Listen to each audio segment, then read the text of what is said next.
नमस्कार।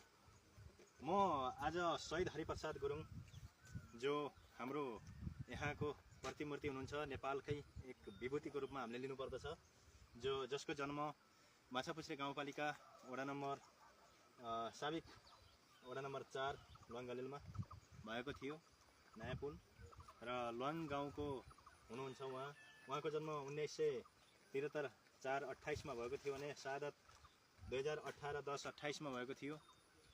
उहाँले प्रशासन त्यो बेलाको शासन सत्ता मन नपरेर जनताको पक्षमा नभएको हुनाले लडेर मर्नुभएको थियो। उहाँ एकजना शहीद हो र शहीद हरिप्रसादकै स्मृतिमा एउटा ठुलो स्मारिका बनाइएको छ पोखराको हरिचोक स्थित भनेदेखि खास शहीद हरिप्रसादको पुरानो स्मारिका यहाँ छ।